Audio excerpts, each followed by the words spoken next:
Here is an incredible video of Rebel News. The guy that runs. I forgot the name. Who runs Rebel News? Yemini. Avi Yemini. Rebel News confronting a Jew hater. It gets pretty crazy. Media. Hold on. Here we go. I think there's a lot more that the media doesn't put on TV because they're run by Jews. So you think the problem is the Jews? I'd prefer not comment on that. You just said the media is run by Jews. Which Jews run Australia's media?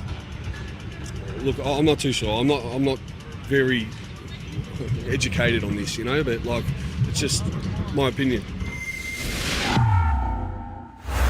Last week I took to the streets of Melbourne to chat with everyday Aussies about their thoughts on the upcoming election. Along the way I met a bloke and had what I would describe as a respectful but eye-opening conversation that laid bare some of the troubling divisions creeping into our great country. Watch the full exchange, it's worth it, then share it with someone who needs to see it. If you appreciate my approach in it, head to followavi.com to join my mailing list and follow me on all platforms so you never miss a thing. How you going, mate? Hold on. Rebel News is Australian or is it? Yeah, they're in Australia. They're Australian. Okay. I think they also have a Canadian branch as well. Yeah, they have in Toronto. We see their guys coming out to every protest here. Yeah, got it. Okay. Are you taking the piss getting such a small dog when you're clearly, that's not a dog fit for size? I've always had big dogs, but I thought I'll get a little dog, this time, yeah. Do you feel like people judge you when you have a small dog? A little bit. Tell me, election, are you excited? Not at all. You voting? I will vote, but I'm not sure who, who yet, yeah. Why are you not excited? Because it seems like whoever you choose, nothing happens, It's just the same thing over and over again, Tell me, do you think Australia at the moment is divided? Yeah. In what way? I don't know. It's just, the politicians, everyone's just, I feel like there's no order in Australia at the moment, It's just, yeah. Do you think one of them can bring back order, or you don't have any faith in either of them? Like, history speaks, and it's just, it seems like the same thing over and over again, yeah. Are you from the city? I am from the city, yeah. So you've seen the protests here for now a year and a half? Yeah.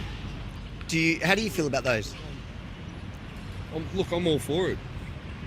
Because something's got to change in the world, like, it just seems like the Palestinians, they're just copping it and nothing's getting done, we're funding it.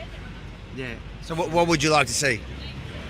I'd like to see more funding into homelessness on the people on the streets, living on the streets, and less to war. Yeah. Less funding for war, because it's just shocking. But you want Australia to fund the Palestinians, or you don't want them to fund the Palestinians?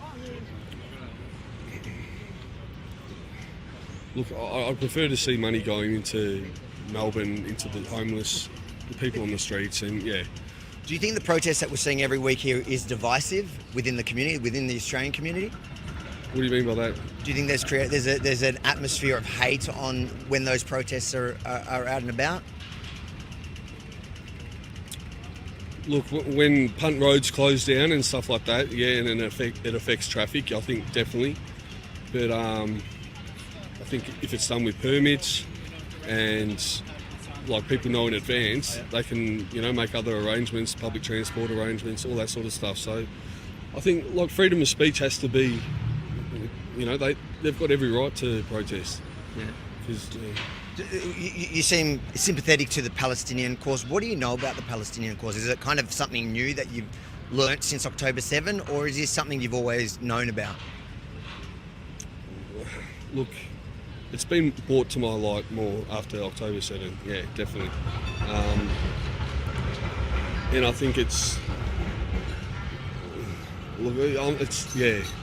If I comment on this, people are going to look like, it's going to create a bit of drama, so I'd prefer not to. Well, is that kind of what I'm talking about? There's a divide in the community. People feel passionate on both sides of the argument. Yeah, exactly.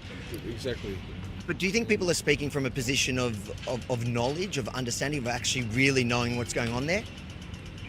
No, I think there's a lot more that the media doesn't put on TV because they're run by Jews. So you think the problem is the Jews? I'd prefer not comment on that. You just said the media is run by Jews. Which Jews run Australia's media? Look, I'm not too sure. I'm not very educated on this, but like, it's just my opinion. Do you think the Australian media is too pro-Jewish? Yeah. So you watch the nighttime news and you think it's swayed to the Israel, the pro-Jewish side? Look,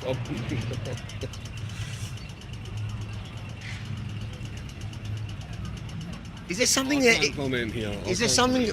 He's acting like Mossad is going to come after him if he says anything about Jews or Israel. It's insane. I mean, his inner yay coming out. I mean, his body language is crazy. But how would you think Israel should have reacted after October 7, let's say, when they kidnapped and killed, 1,200 people, raped women, abducted babies? How do you think, let's say it happened in Australia, how would you want the Australian government to have reacted to that? I don't know, maybe do you have siblings? I do have siblings. I've got children of my own as well. Yeah. Like, So if somebody, God forbid, abducted your kids, what would you want the Australian? So I don't know, maybe Indonesia, a terrorist group in Indonesia abducted your kids. What would you want? I'd want a more calculated plan to attack, like not just blow up 10 people around, one Palestinian. Like, I think just more calculated sort of plan to solve, for peace. Do you have is there an example in history of wartime where there was a more calculated plan? Not that I can think of, no. So if I told you that the civilian to combatant ratio in that conflict is actually the lowest in history, what would you say? Well, I don't know. I'd want to see facts, yeah. But if it was true, would you be surprised that you don't know that? Yeah, I would. Yeah. So again, I go back to the question, do you really think the Jews are controlling the media when it seems like you actually don't know? But it's run by... Which Jews? Oh, I don't know. But the media is run by Jews. In Australia? So is Melbourne. Like... Which Jews? The media, let's start with the media. Can you give me a name? I can't, no. Like, I haven't looked that far into it, but yeah. Do you know good Jews? 100%. Yeah. So it's certain Jews. Is it that? No. I'm not against Jews. It seems like you are a little bit. Why can't Jews work in media? They don't run the media in Australia. In Australia, the media's run either the Murdochs, he's not Jewish, or I guess James Packer, he's not Jewish. I don't know who you're pointing to who's Jewish in the media in Australia. The ABC is run by a non-Jew. So I hear it a lot, and it's a conspiracy. But I want to know, can we back it up with facts? I don't have facts, no. Yeah. And that's kind of the divide we're talking about in the community, where you see these protests where... I'm sorry. Imagine saying you don't have facts. Who says that? He thinks it's some inherent knowledge is vibing through the air. It's everyone knows it's Jews own the media. I don't know. Yeah, I mean, he must have seen must have been going through Nick Fuentes' Twitter or something, and saw 3 posts about how the Jews control the media. It is true. They'll bring up 3 names from 1,000 years ago. They'll bring up the Rothschild, whole thing, and then that's about it. That's pretty much all they have. They'll never be oh, this specific person isn't. And even George, for example, I always there are Jews that are very powerful individually, like this guy George Soros, who's an absolute piece of shit. Oh, yeah. And he funds all these leftist protesters who hate Israel. So that's where it gets weird. It's they'll say that Jews control the media, and in some cases they're right. There are a lot of individual Jews that are in media and are in Hollywood and are pushing a lot of these very divisive narratives, but they won't differentiate between. It's not because they're Jewish that they're just they're assholes. Just like there are Muslim assholes that blow up buses. There are Christian assholes that, freaking, they're the Pope was pretty much an asshole. I mean, he's dead, but he wasn't such a good guy. And then, there are Jewish assholes, and for some reason, Jews are not allowed to be assholes.